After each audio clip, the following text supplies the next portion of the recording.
Bonjour à tous, bienvenue dans ce nouveau numéro de Dimanche en politique. Je salue cette semaine le retour du Club de la Presse dans ce rendez-vous politique régional. Beaucoup de thèmes ont retenu notre attention cette semaine. Il sera question de la venue du président de la République aux Assises de la Mer cette semaine à La Rochelle. Nous tenterons de savoir à quoi cela a-t-il servi. Il sera également question de l'accueil des migrants. Les communes ont-elles été mises au pied du mur? Quelles leçons peut-on tirer de ce fait d'actualité? Il sera également question, bien sûr, du feuilleton des comptes de Poitou-Charentes. Nous tenterons de savoir pourquoi Alain Rousset tente aujourd'hui de calmer le jeu. Il sera enfin question des primaires à droite et nous nous poserons la question de savoir pourquoi le Poitou-Charentes semble majoritairement juppéiste. Pour en parler, je reçois sur ce plateau Baptiste Bise, journaliste à La Nouvelle République Centre Presse. Bonjour Baptiste. Bonjour. Je reçois également mon confrère Vincent Hulin, journaliste à France Bleu Poitou. Bonjour Vincent.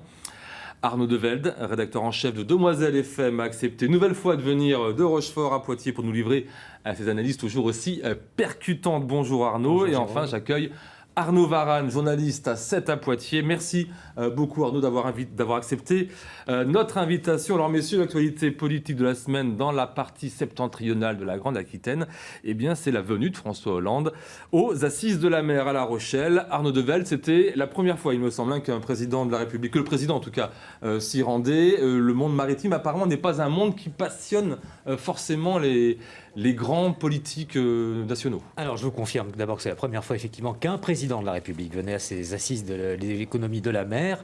Et c'est vrai que ça ne passionne pas grand monde, hormis un certain Jean-Luc Mélenchon, qui lui assistait à ces assises pour la 3e fois. Il faut dire qu'il est engagé dans ce qu'on appelle l'économie bleue depuis déjà un long moment.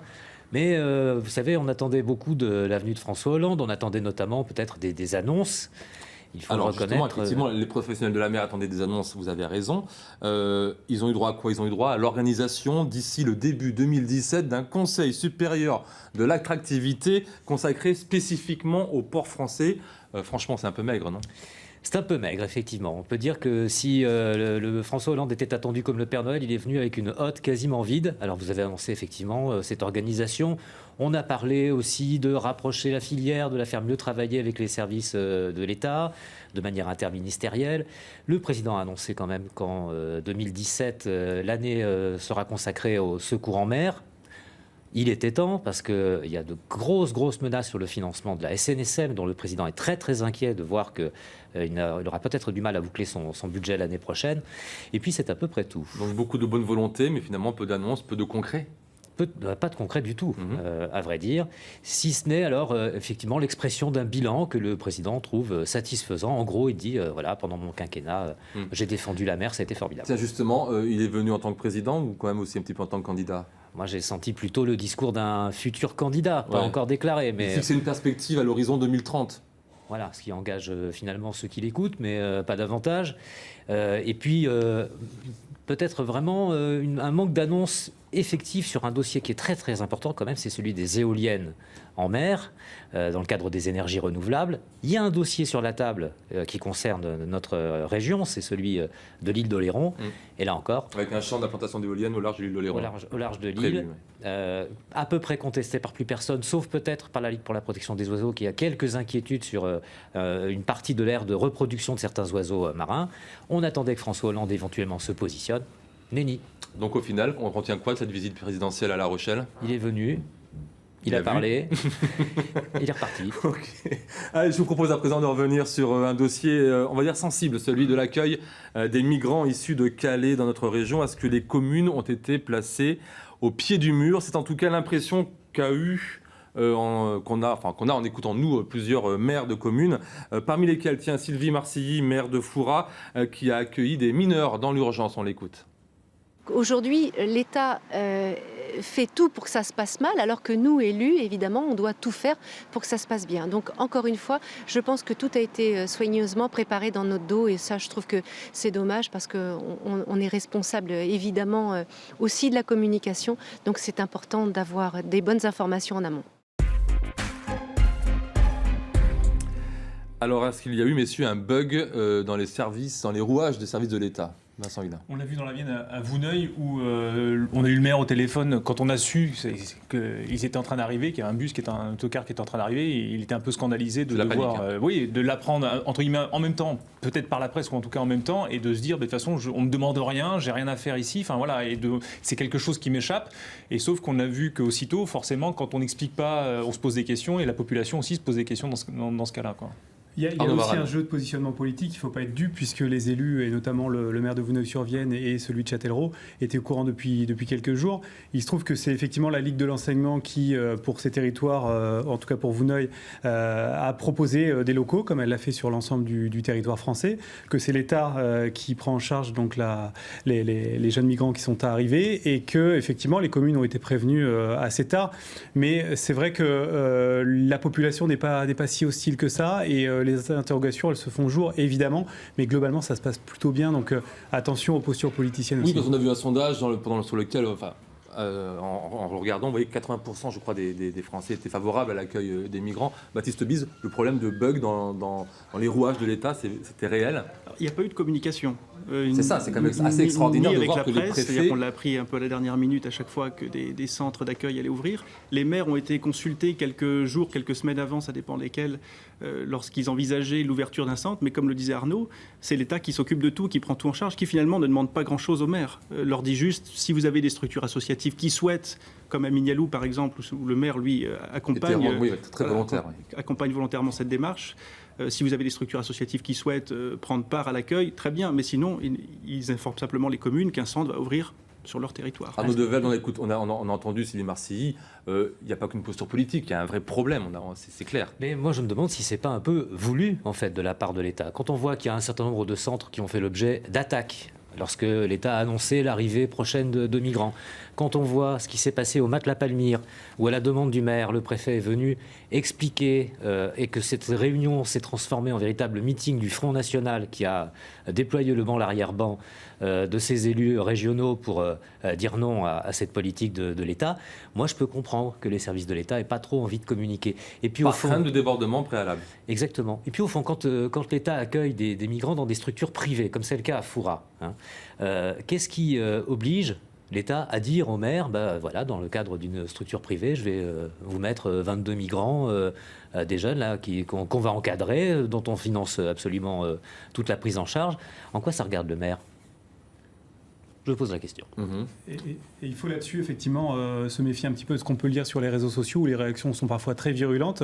Dans les communes, c'était le cas à Vouneuil-sur-Vienne et également cette semaine à Mignaloux. Il y a eu des collectes de vêtements d'organiser, il y a des cours de français qui commencent à être donnés. Il y a un vrai élan de solidarité qui se met en place. Donc ça, c'est la réalité aussi du terrain. Ça tombe bien que vous en parliez parce qu'effectivement, quand je parlais de dossiers sensibles, c'est en tout cas une actualité qui provoque une vague de haine assez impressionnante sur les réseaux sociaux. Vous avez raison d'en parler.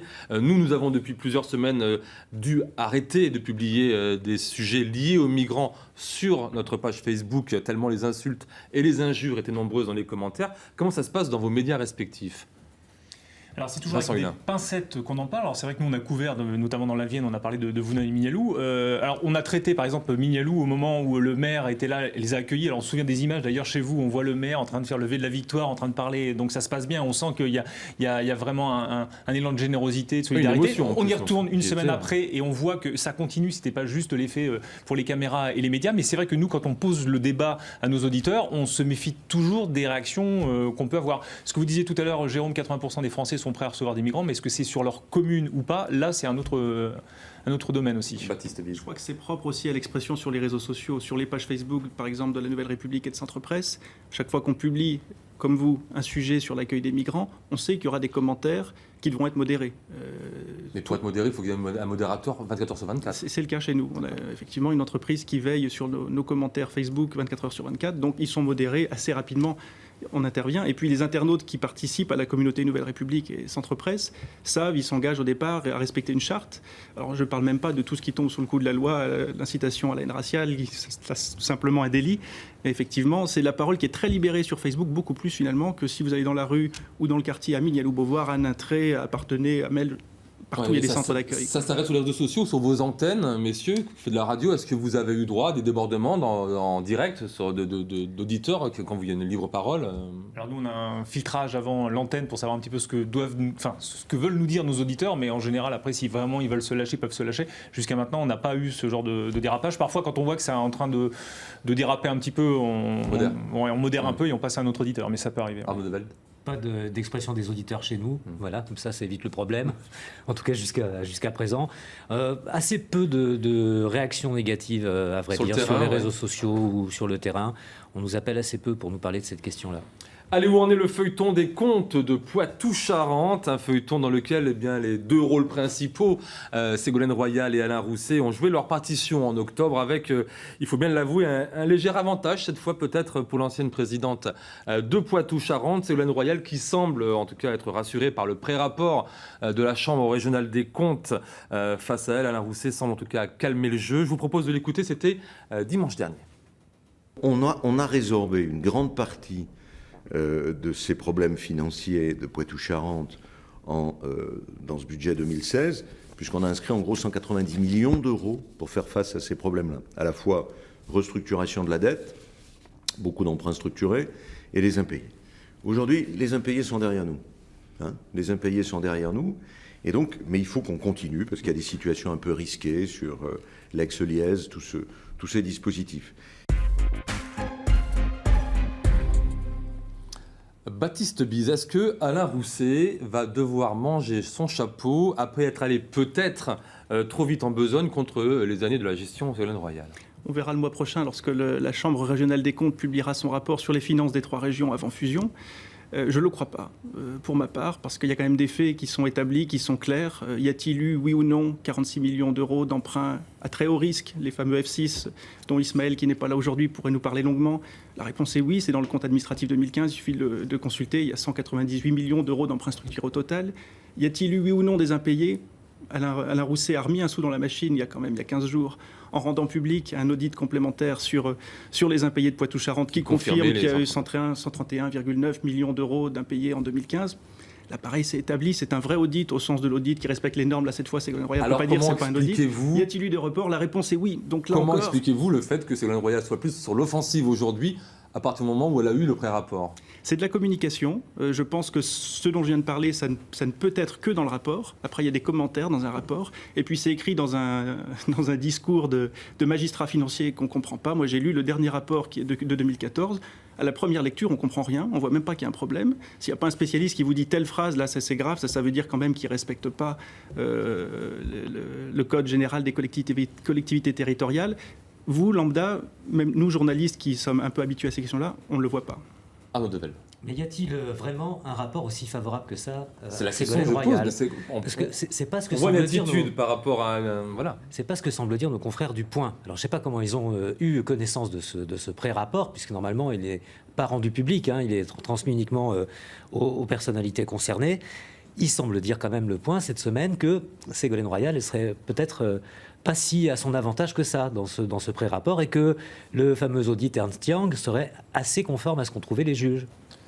Ce qui est effectivement assez effarant dans cette affaire, c'est qu'elle fait l'objet de tous les commentaires avant même que le rapport soit sorti. C'est-à-dire que chacun y va de son commentaire sur le contenu du rapport que personne ou pratiquement n'a consulté. Donc ça, c'est le premier élément. Le deuxième élément qui est à prendre en compte, c'est y a-t-il quelque chose de répréhensible, effectivement, dans la gestion de l'ex-région Poitou-Charentes, et notamment qu'on pourrait reprocher sur le plan judiciaire à Ségolène Royal. Voilà, ça c'est, je pense, la vraie question, et c'est de cette question-là que dépendront les suites politiques de cette affaire, à mon avis. Vincent Hulin. Juste ajouter, oui.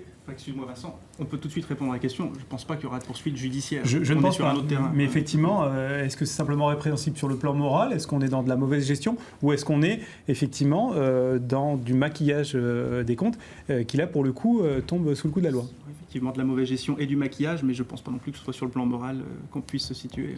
Sur votre question, Jérôme, peut-être hasard de l'actualité ou pas, mais Ségolène Royal reprend l'offensive et parle encore de diffamation, éventuellement de poursuite, au moment où elle était annoncée plus ou moins moins, on l'a vu via le JDD notamment, que c'était Comme et si candidate c'était elle potentielle. comme candidate potentielle. Alors hasard de l'actualité ou pas, ou en tout cas c'est peut-être pour faire un peu plus le ménage, ou en tout cas mettre un petit peu plus de pression sur son ancienne région. Justement, elle a menacé Alain Rousset de porter plainte contre lui pour diffamation. Alors les menaces en diffamation de Ségolène Royal, on en parle depuis très longtemps dans cette émission. Où on en est où aujourd'hui? Elle l'a fait, parce qu'il ne s'est pas excusé. On est tous d'accord, il ne s'est pas excusé. De son avocat n'ont jamais reçu de vraies plaintes en diffamation. Donc ça en reste toujours au stade des menaces. Mais ce qui est intéressant là, c'est qu'elle a repris la main. Elle a répondu à 3 questions dans Sud-Ouest dans lesquelles elle disait s'il ne s'excuse pas, je porte plainte. Une lettre a fuité dans le Canard enchaîné dans laquelle elle expliquait effectivement que le rapport de la Chambre des comptes, en tout cas les observations provisoires lui étaient favorables. On imagine que son c'est l'avocat avocat, de Ségolène Royal qui a fait fuiter l'information. Voilà, on ne sait pas comment elle est arrivée là, mais en tout cas elle est sortie à ce moment-là. Donc on sent bien qu'elle veut reprendre la main sur la communication. Pour le reste, effectivement, il faudra attendre mi-décembre pour lire le rapport complet. Moins pire que ce qu'on peut... Que prévu, mais quand Alain Rousset dit qu'il veut passer à autre chose, est-ce qu'il peut encore le faire avant que le rapport de la Chambre régionale des comptes ne soit rendu public? Et puis la même semaine, il rend public l'audit sur les impayés qui devait rester confidentiel. Donc bon, il dit il faut tourner la page, et la même semaine, il rend public un rapport qu'il avait dit au départ ne serait pas rendu public. Il faut bien voir, excuse-moi, qu'il y a un autre audit qui va sortir sur les participations, les prises de participation de la région dans des entreprises comme MIA, Écomobilité et d'autres. Et un audit qui attend avec beaucoup d'impatience Olivier Chartier d'ailleurs. Exactement, celui-là aussi qui l'avait demandé effectivement. pourrait être assez dévastateur. C'est pour ça qu'Alain Rousset pourra d'autant moins tourner la page que les oppositions à la région ont trouvé un onos à ronger, Olivier Chartier en tête, et ils ne vont pas le lâcher. Et vont sûrement pas le lâcher jusqu'au début de l'année prochaine, peut-être même jusqu'à la fin du printemps. C'est Ça fait partie du jeu politique. Olivier Chartier étant le président de la commission des finances quand même. Et puis il faut bien voir quand même, nous on voit ça du côté Poitou-Charentes, mais en Aquitaine, chez les élus au conseil régional, il y a une vraie colère à l'égard des anciens dirigeants de Poitou-Charentes. Ils disent regardez ce que vous nous refilez quand même. L'héritage de Poitou-Charentes passe très mal en Aquitaine. Ils ont le sentiment que leurs projets sont à l'arrêt, freinés, ralentis, parce qu'il faut cette année absorber les dérives financières de l'ex-région Poitou-Charentes. Est-ce que les dernières saillies d'Alain Rousset ne montrent-elles pas chez lui une certaine fébrilité? Je pense à donc Olivier Chartier, on en parlait, accusé de jouer au petit manipulateur, je cite Alain Rousset, ou encore le « il ferait mieux de la fermer », adressé maladroitement à Michel Sapin. Tout le monde a cru que c'était à François Hollande. Est-ce que du coup, c'est pas une petite preuve de fébrilité que voilà, il est moins à l'aise en ce moment, on a l'impression, Alain Rousset, qui était quand même assez flamboyant il n'y a pas si longtemps que ça? Est-ce que c'est... Enfin, le truc, c'est que dorénavant, il est attendu sur chaque phrase qui sort du contexte ou qui est reprise par la presse. Enfin, il est attendu au coin du bois. Donc, alors qu'il le dit lui-même, c'est pas un homme de petites phrases et on peut lui accorder cela. C'est vrai que jusqu'à présent, il était assez discret. Il s'est remis au centre du jeu en faisant ça, et puis avec ce fameux rapport aussi face à Ségolène Royal et ce rapport de force aussi. Et donc, je pense qu'aujourd'hui, il pâtit un petit peu de ça et on lui laisse rien passer. C'est fébrilité ou pas, Baptiste? Je pense que c'est plutôt du franc-parler. Il a l'habitude de parler comme ça. Et pour ce qui concerne le petit manipulateur politique adressé à Chartier, je pense que c'était même assez calculé, qu'il voulait lui signifier assez clairement voilà, qu'il ne fallait pas aller trop loin, qu'il ne fallait pas mettre en cause sa bonne volonté dans cette affaire. D'ailleurs, les excuses étaient presque pires que l'attaque, non? Effectivement, puisque en séance plénière, quand il dit c'est comme ça dans la famille, je l'aime bien, il faut mettre une petite tape, il faut le taper, je ne sais plus quelle était la formule exacte, c'était assez dur, effectivement. Alors, messieurs, nous sommes à une semaine du premier tour des primaires à droite. Alain Juppé était à Poitiers ce lundi pour rencontrer des apprentis, des dirigeants d'entreprise également. Et la question que je me pose, moi, c'est de pourquoi le Poitou-Charentes, si l'on se fie en tout cas aux responsables et élus des Républicains, penche très majoritairement pour Alain Juppé. Est-ce qu'il y a une explication rationnelle? Parce que je pense que le Poitou-Charentes a toujours été politiquement une terre de tempérance. On l'a bien vu. C'est pas une terre où le Front National a vraiment réussi ses meilleurs scores. Je crois que le Grand Ouest, d'une manière générale, est concerné, et le Poitou-Charentes en plus. Et puis le Poitou-Charentes compte des élus de premier plan. Je pense à Jean-Pierre Raffarin, qui est l'un des principaux soutiens quand même d'Alain Juppé, et qui a entraîné dans son sillage un bataillon d'élus. Est-ce que donc, si je vous écoute, tout ça, c'est l'influence politique énorme de Jean-Pierre Raffarin qui fait qu'on les rabat la plupart des élus régionaux et Dominique Bussereau, et locaux. Et Dominique Bussereau. Oui, enfin, si on dit Jean-Pierre Raffarin, de fait, on dit Dominique Bussereau, puisque l'un ne va pas sans l'autre. Il y a aussi une certaine proximité géographique entre notre région et Bordeaux, la ville qui a vu la renaissance politique de Alain Juppé. C'est pas si loin que ça. C'est le centre-ouest. Oui, mais François Fillon, à ma connaissance, par exemple, dans mon département de Charente-Maritime, il n'a pas de comité de soutien. Personne. C'est étonnant d'ailleurs. Hein, ni Nathalie Kosciusko-Morizet, ni Jean-Frédéric Poisson, ni Jean-François Copé. Donc c'est vrai que c'est quand même le spectre politique à droite dans la région. C'est ce que disait Arnaud, on est quand même sur des terres où c'était auparavant des terres centristes, de droite très modérée, donc naturellement ce serait plutôt sur la ligne Juppé. Et il se trouve que les deux poids lourds politiques de la région, Raffarin dans la Vienne et Bussereau en Charente-Maritime, sont avec Juppé. Xavier Bonnefond, le maire d'Angoulême, est aussi avec Juppé. Enfin, effectivement, il y a un chiffre qui est frappant. Les élus de la Vienne qui ont parrainé Alain Juppé, 38, qui ont parrainé Nicolas Sarkozy, 1. Voilà. Bah écoutez, moi j'ai fait un petit peu le compte, hein, grosso modo, on va dire, il y a Dominique pour Juppé, Dominique Bussereau, Jean-Pierre Raffarin, François Bonneau, le patron de la Charente, Gilbert Favreau, celui des Deux-Sèvres, Xavier Bonnefond, le maire d'Angoulême, les sénateurs Alain Fouché, Daniel Laurent et Philippe Mouillet, la députée européenne Elisabeth Morin-Chartier. Grosso modo, ça veut dire aussi que là où Alain Juppé a réussi en Poitou-Charentes, c'est d'avoir aussi les centristes. À part Samuel Cazenave, l'UDI, Samuel Cazenave à Angoulême, tous les centristes roulent pour Alain Juppé, et c'était quand même le but du jeu d'Alain Juppé aussi, non ? Oui, mais une nouvelle fois, c'est, comme le dit Jean-Pierre Raffarin, cette droite humaniste où on a envie d'aller chercher les gens et de fédérer autour de soi. C'est plus dans la culture. Et je suis entièrement d'accord avec mes confrères. On est dans une culture, dans une histoire. Sauf que Jean-Pierre Raffarin était sarkozyste à un moment donné aussi. Oui, je suis d'accord. Mais sur les valeurs actuelles, sur le Sarkozy d'aujourd'hui, peut-être le Sarkozy d'hier ou d'avant-hier qui était soutenu par Jean-Pierre Raffarin, c'est peut-être tout à fait le même. Mais c'est vrai que dans cette culture et dans cet ADN de Poitou-Charentes, je pense que on se porte plus vers Alain Juppé. Et d'autant plus que Nicolas Sarkozy a durci le ton. Il y a un certain Dominique Bussereau qui maintenant l'appelle sur les réseaux sociaux l'énervé. Bon, ça en dit long sur ce qu'il pense de quelqu'un dont il a été le ministre quand même. Mais plus on se rapproche des primaires, plus les gens se lâchent, c'est clair. La parole est libre là. La parole est libre. La question c'est de savoir si la base va voter de la même façon, sachant que les militants, les républicains, c'est ce qu'on dit, en tout cas, sont plus proches de Nicolas Sarkozy. Si vous avez des indices, est-ce qu'il y a des sondages? On est à une semaine, 7 jours. La difficulté, c'est de savoir de quoi on parle et de quel taux de participation on va pouvoir bénéficier dans cette primaire. Les juppéistes estiment et voudraient 3 millions de votants en France, puisque effectivement, plus la base est large, plus Alain Juppé, le tempéré, a des chances de l'emporter face à Nicolas Sarkozy, qui effectivement a plutôt le noyau de militants. Maintenant, on verra quel est ce score. La réconciliation entre juppéistes et sarkozystes, en tout cas, sera difficile et les désignations aux prochaines législatives compliquées. En tout cas, c'est ce que vous écriviez le 20 décembre, Baptiste Bise, dans la NR. Effectivement, j'en viens même à me demander si ça continue comme ça jusqu'à la fin du mois, si les Républicains y survivront. Je ne vois pas les militants sarkozystes faire campagne pour Juppé et à l'inverse, je ne vois pas les militants juppéistes faire campagne pour Sarkozy. Le divorce est très profond. Et ce n'est pas simplement des histoires d'hommes, c'est vraiment des histoires de lignes politiques. Il y a des choses qui auront été dites durant cette campagne qui seront très difficiles à oublier. Le président, qui sera plus par intérim, qui se retrouvera à la tête des Républicains après cette primaire, aura beaucoup de travail. Et localement, par exemple, ça signifie quoi, par exemple, pour la Vienne, pour Poitiers ? Dans la Vienne, on voit bien qu'il y a des militants qui roulent pour Sarkozy, y compris pour les investitures aux législatives. Il y en a plusieurs qui sont manifestés dans le Nord-Vienne et dans la circonscription de Poitiers 1. Ceux-là, le simple fait d'entendre Juppé leur file des boutons. Et suivant qui gagne, on peut imaginer qu'il y ait peut-être la remise en cause d'un certain nombre d'investitures qui ont d'ores et déjà été accordées.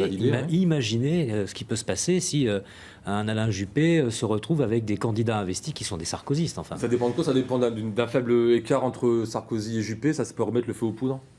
Normalement, les circonscriptions où il pouvait y avoir débat ont été gelées. C'est le cas dans la Vienne de Poitiers 1. Je parlais des primaires, pour le coup, les résultats aux primaires. Est-ce qu'un faible écart entre les deux prétendants, en tout cas les deux favoris, pourrait mettre pour le coup le feu aux poudres? Parce que voilà, en disant, les militants diront oui, mais enfin, ça s'est joué à très peu, donc nous on y va quand même. De toute façon, il y aura un vainqueur. C'est votre explication possible de cette crainte d'explosion des Républicains? C'est surtout la haine et puis le fait que les lignes politiques sont difficilement réconciliables. Pas tant sur le programme économique et social qui est finalement très proche, mais sur les questions de société, et c'est un peu ce qu'on retrouve aux États-Unis, sur les questions de société, c'est très profond.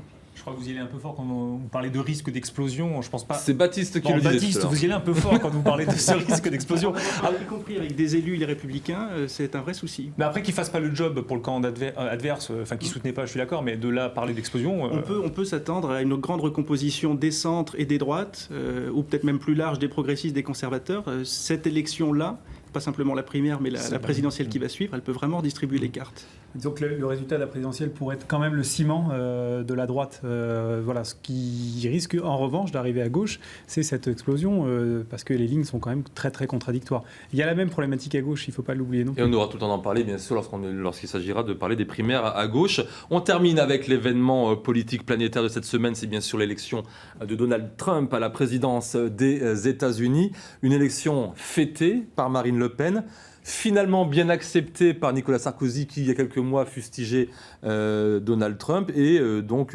critiqué, en tout cas cette élection, par Alain Juppé. Beaucoup se disent que l'élection de Donald Trump précède celle de Marine Le Pen en 2017 en France. Qu'en pensez-vous ? Est-ce que ça nous dit des choses sur nous-mêmes, cette élection de Donald Trump ? Oui, mais alors, c'est aller vite en besogne que de dire que c'est l'élection de Est-ce que Marine c'est Le elle Pen. qui profiterait le plus de cette élection ?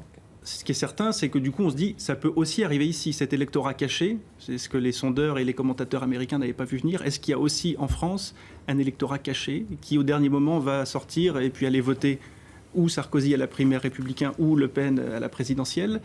C'est une grande inconnue et là, il est très difficile d'y répondre. Et peut-être que l'électorat caché pourrait sortir du bois maintenant qu'il apparaît qu'un candidat comme Trump peut être élu président de la République, président des États-Unis. On peut très bien imaginer que finalement, tous ceux qui ont vite voté Le Pen sans le dire, maintenant se lâchent aussi et le disent.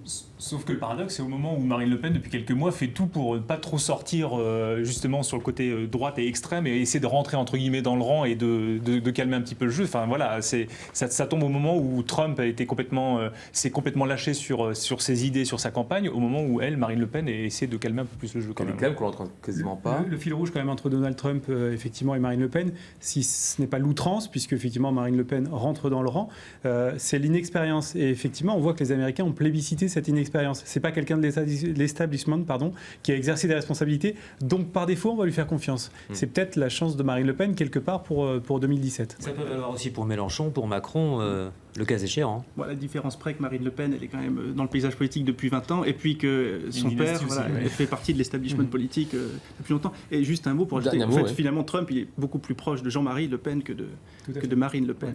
Eh bien, merci, c'est la fin de cette émission. Messieurs, merci d'avoir accepté notre invitation. Pour voir ou revoir ce numéro de Dimanche en politique, eh bien, sachez que l'émission est d'ores et déjà, bande de petits vénards, sur notre site internet, ainsi que sur notre application smartphone, et c'est dans l'onglet Vos JT, région Poitou-Charentes, bien entendu. Dimanche prochain, il nous sera interdit à nous, télévision, de parler des primaires de la droite en recevant des candidats.